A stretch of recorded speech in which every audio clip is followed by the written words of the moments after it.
most people's number one fear is public humiliation, okay? Mel Gibson has a reputation for speaking his mind, regardless of who it may offend.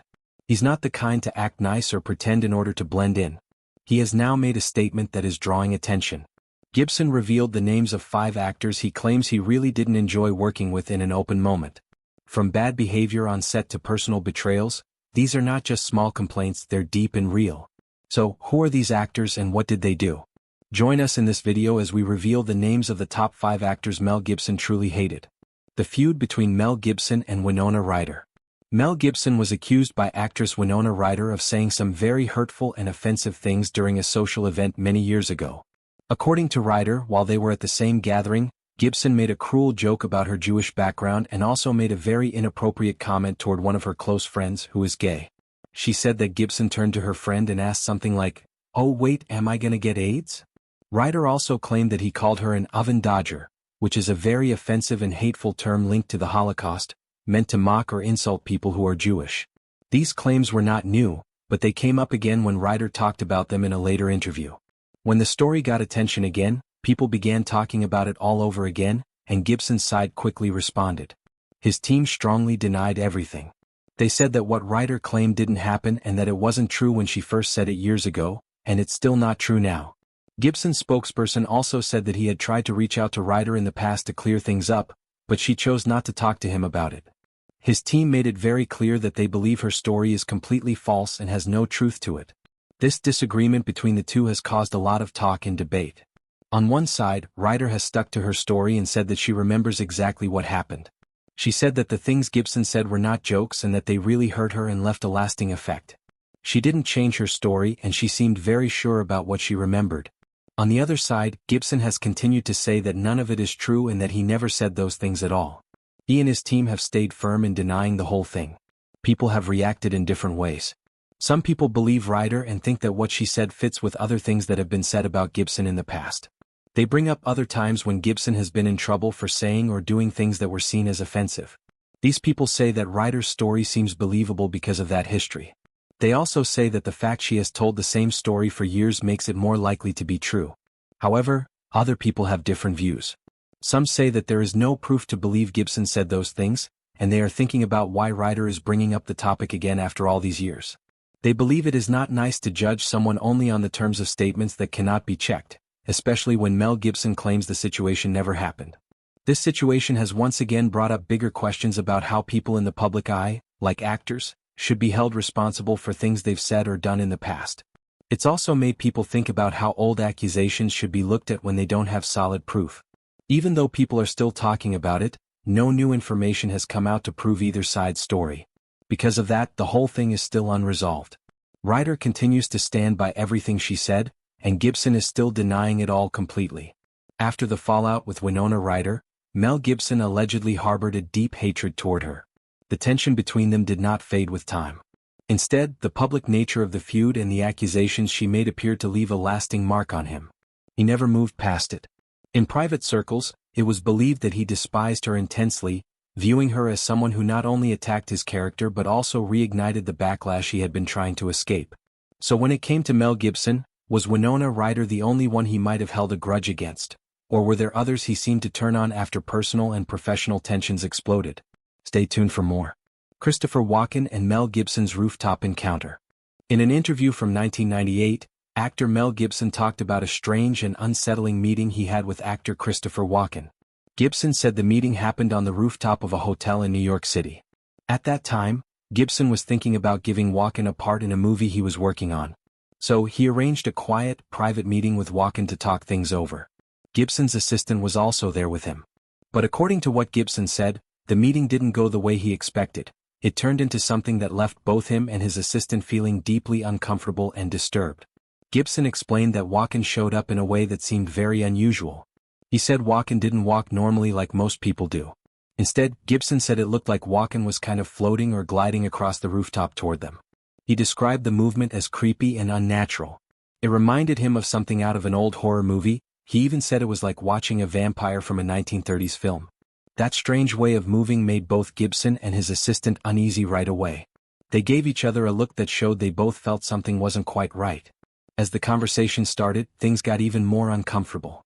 Gibson said Walken began talking a lot about torture. He didn't just mention it briefly, he talked about it in great detail. According to Gibson, Walken seemed very focused on the subject.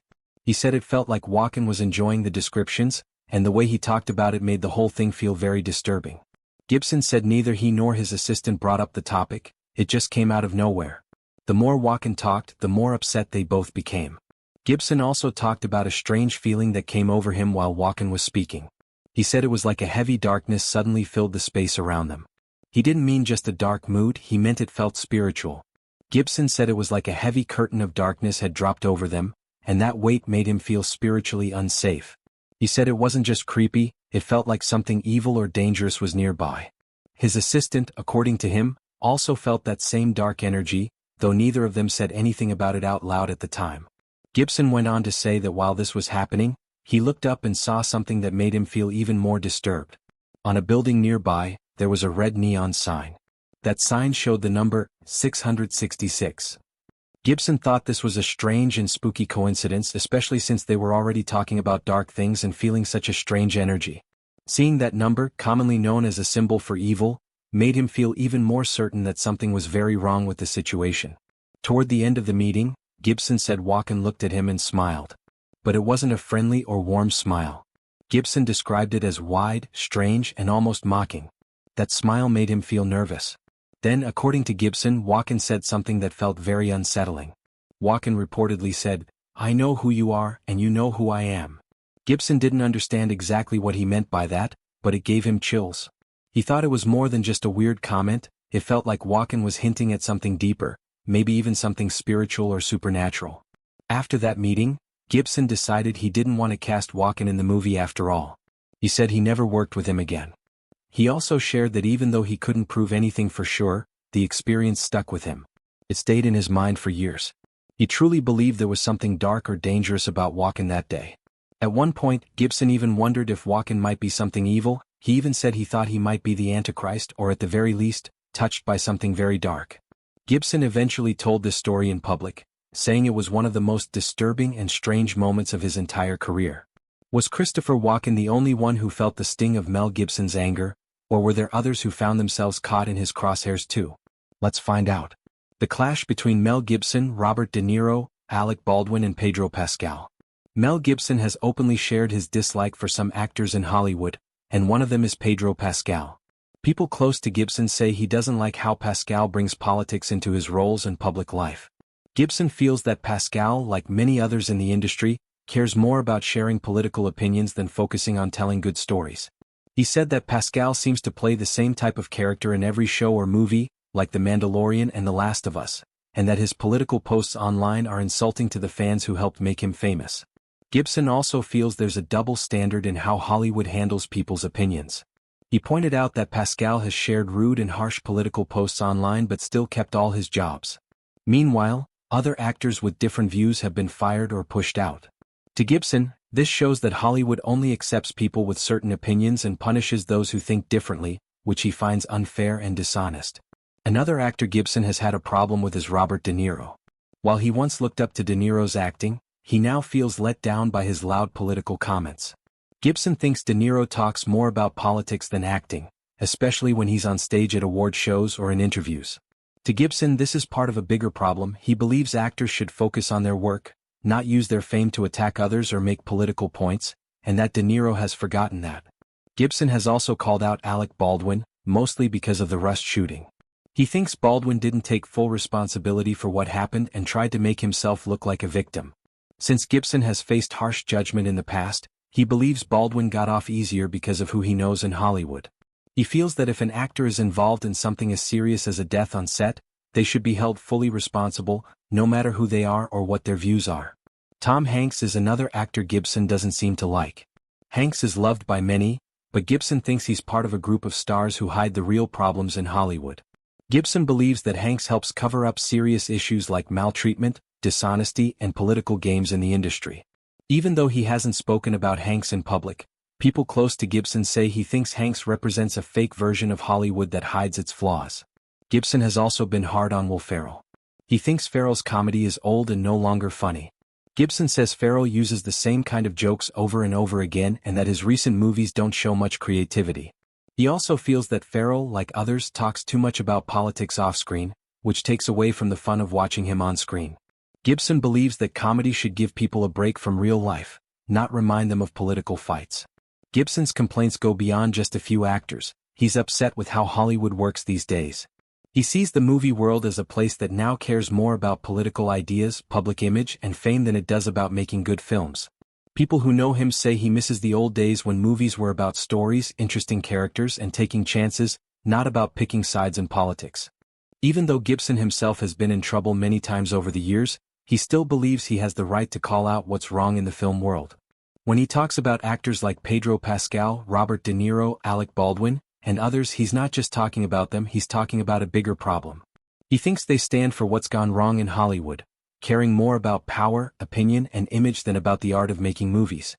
If Mel Gibson had this much to say about Pedro Pascal, Robert De Niro, and Alec Baldwin, what did he think about the others in Hollywood who crossed the same lines? Let's learn more. Mel Gibson, Joe Eszterhas, and Oksana Grigorieva feud. Mel Gibson's working relationship with the well-known screenwriter Joe Eszterhas turned into a serious problem that got a lot of attention. The two had planned to work together on a movie called The Maccabees. This movie was supposed to tell the story of a group of Jewish people who stood up and fought back against the Romans a long time ago in ancient Judea. It was meant to be a powerful and meaningful film about faith, bravery, and history. But things between Gibson and Eszterhas quickly went downhill, and the movie was never made. Eszterhas later said that Gibson had ruined the whole project on purpose. He didn't believe it was because of creative disagreements or the usual delays that sometimes happen in filmmaking. Instead, he said something much more serious. He wrote a letter directly to Gibson, and in that letter, Eszterhas made it very clear that he thought Gibson never truly wanted to make the movie. Eszterhas said the real reason was because Gibson didn't like Jewish people. He wrote very plainly that after working closely with Gibson, he had come to believe Gibson hates Jews. That one line from the letter got a lot of attention, especially in the press, because of how direct and serious it was. Eszterhas also added some personal information in the letter about alleged statements and actions made by Gibson while they were working together. He remembered times in which Gibson made statements or used offensive words that deeply affected Eszterhas. He claimed that those comments opened a way of thinking that was not only disrespectful but also harsh. Eszterhas said these moments weren't just personal opinions. He felt they had affected the project itself and caused the film to fail before it even had a chance to start. Gibson did respond to the accusations, and he strongly disagreed with what Eszterhas had said. He claimed that the problem wasn't about religion or race at all. According to Gibson, the real issue was that Eszterhas had delivered a very poor script. Gibson said the writing wasn't good, that it didn't meet expectations, and that's why the movie didn't go forward. He said it was all about quality and not about anything personal. But even with his explanation, the situation added more to the growing list of controversies already surrounding Gibson's name. In addition to the trouble with Eszterhas, Gibson was also involved in a serious and public problem in his personal life. He had been in a relationship with Oksana Grigorieva, a Russian musician and songwriter. The two started dating in 2009, and later that same year they had a baby daughter together, named Lucia. At first, everything seemed to be going well between them, but it didn't last. Their relationship fell apart very quickly, and things soon became very troubling. In June of 2010, Grigorieva filed a restraining order against Gibson. She said that he had physically attacked her. According to her, Gibson punched her more than once, and the injuries she got included a broken tooth and a concussion. This was a grave charge, and it went further than that. Gibson was heard yelling at her, using foul language and making racist and threatening remarks during some phone conversations that Grigorieva had recorded. When these recordings were made public, many were shocked by what Gibson said.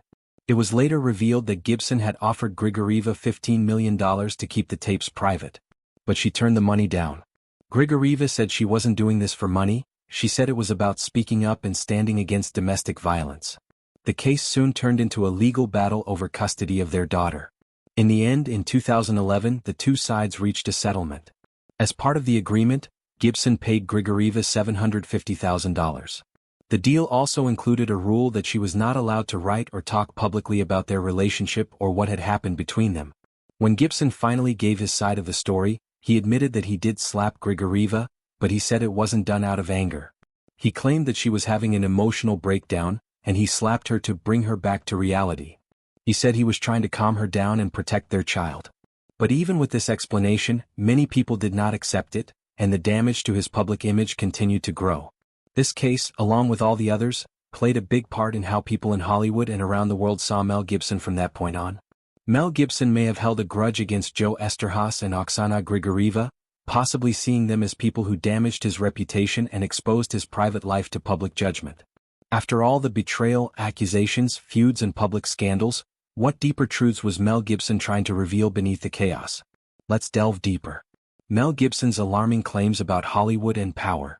One of the most talked about people for a long time, Mel Gibson is known for his amazing roles and success as a director as well as his honest views on topics that many do not want to talk about.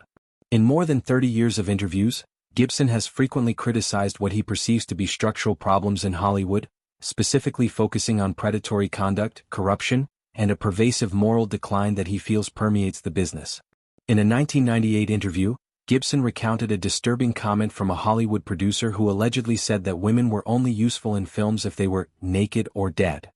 Although the producer in question was not named, many have speculated that Gibson was referring to Harvey Weinstein, especially given Weinstein's eventual public downfall and the subsequent #MeToo movement. Gibson pointed to the trend of actresses feeling pressured to appear nude in order to gain serious recognition or awards, highlighting the exploitative culture that existed behind the scenes long before it became mainstream news. Gibson's views on Hollywood's darker side didn't end there. He has said that the entertainment business is full of little heathens, and is replete with images of the devil. Some people interpret Gibson's comments as metaphorical, while others think he might be speaking from personal experience with a deeper, more sinister element working behind the scenes. Because of these words, a lot of people think Gibson has a strong doubt about Hollywood's ethics. Gibson questioned the true nature of the political system and mocked the former president, Bill Clinton, in a 1995 interview with Playboy. He brought up the idea of the deep state, which says that political systems are ruled by the rich class for their own gain. He specifically mentioned the Rhodes Scholars, asserting that they were being prepared for a new world order, and he compared the ideology and rhetoric of these covert organizations to that of Marxism. Gibson's conviction that there is a covert global power structure was in line with long-standing conspiracy theories regarding the manipulation and control of the government. Gibson's image for strange and harsh claims was further backed up by a certain story that involves fellow actor Christopher Walken. During a discussion, Walken reportedly walked toward Gibson in a strange manner, leading Gibson to liken him to a vampire. Their talk turned dark as Walken allegedly described in detail various forms of torture. After the encounter, Gibson claimed to have seen 666, glowing in red lights, an event he took as either a strange coincidence or a supernatural warning. He humorously or perhaps ominously suggested that Walken might be the Antichrist, a comment that echoes a famous line delivered by Walken's character in the 1993 film True Romance, where he said, "I am the Antichrist." While some critics have dismissed Gibson's remarks as eccentric or even unhinged, others have come to view him as a whistleblower of sorts, someone who was punished for exposing uncomfortable truths about the entertainment industry. Regardless of being one of the highest-earning actors and an Academy Award-winning director, Gibson's controversial views and personal behavior have always covered his professional success, causing him to fall out of favor in Hollywood. He was accused of racism, sexism, homophobia, and anti-Semitism, which led to his near-complete removal from the industry for a while. However, a recent appearance on the Joe Rogan Experience helped rekindle public interest in Gibson's viewpoint, with many listeners taking his remarks as proof that he was either a misunderstood truth-teller or a deeply troubled person whose genius came at a price. For some, the podcast episode changed public perception by portraying Gibson as someone who has been demonized for having the audacity to speak out about the unsettling realities of Hollywood's internal culture. Rogan's platform also gave Gibson the freedom to express himself more than traditional media outlets usually allow. Mel Gibson's pattern of challenging institutional narratives, whether they pertain to politics, religion, or the film industry itself, has been evident throughout his career. His opinions, which are frequently expressed through candid and intensely felt tales, provide insight into a mind that is both praised for its creative genius and denounced for its divisive outbursts. His experiences, stories, and suspicions continue to fuel debates about the nature of power and secrecy within Hollywood and beyond. Despite all the backlash and betrayal, is Mel Gibson finally ready to return with his boldest project yet? Let's take a closer look. Mel Gibson moves forward with bold sequel to The Passion of the Christ. Even with all the controversy and backlash he has faced over the years, Mel Gibson is moving ahead with his long-awaited sequel to The Passion of the Christ. The first movie came out back in 2004, and now, over 2 decades later, Gibson is finally sharing real updates about the next chapter. According to CBN's Hollywood insider Billy Hallowell, this next project is not just one movie, it's likely going to be 2 films. That means the original will become part of a trilogy. Gibson says this new story is too big to fit into just one movie, and that it took him about 8 years just to write the script. He has spent a lot of time planning and working through every detail to get it right. The sequel, titled The Resurrection of the Christ, will take things even further than people might expect. Gibson has revealed that to tell this full story, he has to go all the way back, starting with the fall of the angels and the events in heaven before Jesus' resurrection. That's why it's being split into 2 parts. He described it as a huge project and even called it massive. While there's no official release date yet, many expect the first of the 2 new movies to come out sometime next year. Fans are eager to see how Gibson will bring this powerful and complex story to life on screen. Hallowell, who keeps a close eye on Christian entertainment in Hollywood, says this project is just one part of a bigger trend. Faith-based content has been gaining more attention lately. From popular series like The Chosen to shows like The King of Kings and David on Amazon Prime, interest in Bible-based stories seems to be growing. Hallowell believes that many people are hungry for truth in today's world, and that's why Christian content is becoming more popular again. He also pointed out that while Hollywood moved away from faith-based stories for a long time, it's now starting to recognize that there's a large and eager audience for them. Millions of people, especially in the US, want to watch movies and shows that reflect their faith.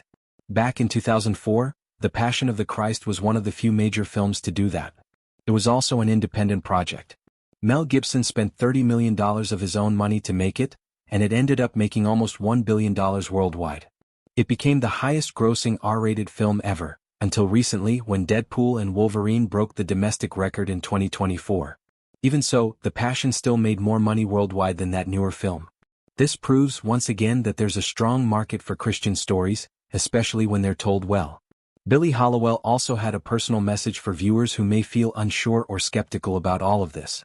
He encouraged them to look deeper and think about the resurrection of Jesus. He said that when you look at all the facts and the evidence, it makes the most sense to believe that Jesus truly did rise from the dead. For him, this is the most important truth in the history of the world. And now, with a big-budget film focused on that truth, he's excited to see it brought to life in theaters. There was one more thing Hallowell shared about the new movies. Gibson wants to stay true to the Bible. Unlike some recent Hollywood takes on Bible stories that add extra parts not found in Scripture, like in past versions of Noah or Exodus, Gibson's goal is to stick with the original source material. Hallowell compared it to how the Lord of the Rings movies were faithful to J.R.R. Tolkien's books. He said people love those movies because the creators respected the story. He hopes Gibson will do the same with the resurrection. Finally, Hallowell reminded everyone that Gibson's original film helped open the door for many of today's Christian projects. After The Passion came out, movies like God's Not Dead and the Bible series followed in its footsteps. Now, with the success of shows like The Chosen, it's clear that there's still a strong demand for meaningful, faith-based stories. And with Gibson returning after all these years, it feels like a full-circle moment, one that could bring even more powerful content to screens around the world. What do you think about Mel Gibson considering his clash with his fellow actors? Share your thoughts in the comments section below. Thank you for watching this video. We hope you found it interesting. Don't forget to like and subscribe. Click the next video shown on your screen to catch up on your favorite celebrity stories. See you there.